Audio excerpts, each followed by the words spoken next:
ছোটবেলা থেকে একটা কথা শুনেছি, ভালো কাজ করতে গেলে মানুষ বাধা দেয়। সেসব মানুষই বাধা দেয় যারা কোনো দিন ভালো কাজ করেওনি আর ভালো কাজে যুক্তও নেই। তারাই করে। ওপরে যত উঠবে তত তোমাকে পা ধরে টেনে নামাবার চেষ্টা করবে, যেহেতু তারা তো কোনো দিন ভালো কাজ করেনি। তাই অন্যের ভালো দেখে তারা থাকতে পারে না, সহ্য করতে পারে না। এটা কিন্তু বাস্তব কথা।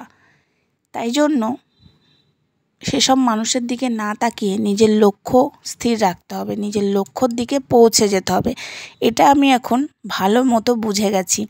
কারণ মানুষ কতটা খারাপ হয় আর কতটা জঘন্য হয় সেটা আজ নয়, বহুদিন ধরেই আমার শিক্ষা হয়ে গেছে, কিন্তু এখন এই কয়েকদিন ধরে বেশি শিক্ষা হয়েছে। মানুষের তো কোনো কাজ নেই, আর যারা ভালো কাজ করে তাদের পেছনে সারাক্ষণ পড়ে থাকে। কি আর করা যাবে, তাদের কর্মটাই এরকম। ভগবান বলেছে তোরা এই কর্মই করবি, ভালো কর্ম জীবনে করতে পারবি না। তারা কোনো দিন ভালো কর্ম করতে পারবে না, তাদের নরকে যেও ঠাঁই হবে না। এটা কিন্তু বাস্তব কথা, এটা সত্যি কথা, বুঝেছো? ওই জন্য তাদের এটা কর্ম, আমি এদের দোষ দিচ্ছি না। অ্যাকচুয়ালি এদের কর্মটাই এরকম, এরা নোংরা কাজ করে, এরা ভালো কাজ করতে পারে না। আর মানুষ যারা ভালো কাজ করে তাদেরকে সহ্য করতে পারে না, একদম বাস্তব কথা। আজ আবার মিলে গেল। তো যাই হোক, তারা ওরকম করবে আর আমরা ভালো কাজটা থেকে সরে আসবো, সেটা তো হবে না। আমাদের কর্ম আমরা করেই যাব, তাতে যে যাই বলুক, তাই না বন্ধুরা? অনেকে অনেক রকম চেষ্টা করবে, আই ডোন্ট কেয়ার, তাই তো?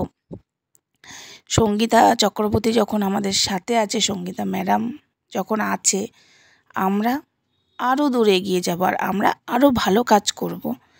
জানি ভালো কাজ কিছু খারাপ মানুষের সহ্য হবে না, তাদের হাত দিয়ে কোনো দিন ভালো কাজ হয়নি, তারা অন্যের হাত দিয়ে ভালো কাজ দেখতে পারবে না, এটা আমরা বুঝে গেছি।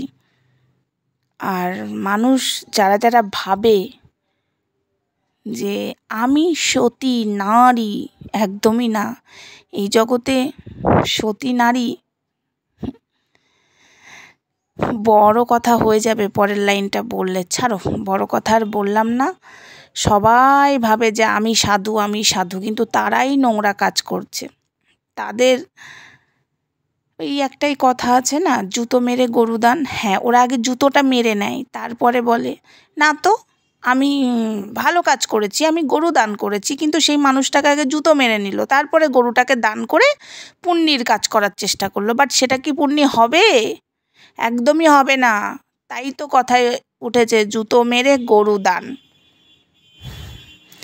জুতো দেখানো আর জুতোটা মারা একই সমান, তাই না বন্ধুরা? যাকে যেটা দরকার তাকে সেটাই দাও। যে নোংরা তাকে নোংরাময়তে যতই তুলে আনো নোংরা থেকে, ঠিক আছে, পরিষ্কার জায়গায় সে নোংরামতেই যাবে। সে নোংরা, সে কোনো দিন পরিষ্কার হতে চায় না, বুঝেছ? তাই এই কথাটা আমি বলতে বাধ্য হলাম, জুতো মেরে গরু দান। তাই তোদের মুখে মানাই না যে আমরা ভালো কাজ করি। না না না না, আমি যাদেরকে বলছি উদ্দেশ্য করে, তারা আশা করি বুঝতে পারছে, কারণ আমার ভিডিওটা তারা দেখবেই। ওই যে কথাই আছে, সমাসীমা ধরিত্রী মুখের ভাষা দেয়। হ্যাঁ, ভাষা দিই তো, কেন ভাষা দেব না? নোংরামো করবে তারা, এই সোশ্যাল মিডিয়াতে এসে একটা ভালো বার্তা না দিয়ে কাপড় খুলবে, বাজে বাজে জিনিস ছড়াবে। তো তাদেরকে তো ভদ্র ভাষায় প্রথমে অবশ্যই বলেছিলাম, কিন্তু তাদের আর ভদ্র ভাষায় বলা যায় না, তাই তখন মুখের ভাষাটা দিতে বাধ্য হয়েছিলাম। যাই হোক, ভগবান তো আছে, ভগবান দেখছে আমরা কি কর্ম করছি না করছি। একটা জিনিস জানি, যে ভালো কাজ করলে তোমার সাথে ভালোটাই হবে, আর খারাপ কাজ করলে তোমার সাথে খারাপটাই হবে, তুমি বিপদেই পড়বে। অ্যাকচুয়ালি তার খারাপ কর্মটা ছোট থেকে সে দেখে এসেছে, সে কোনো দিন ভালো কর্ম করতে পারবে না।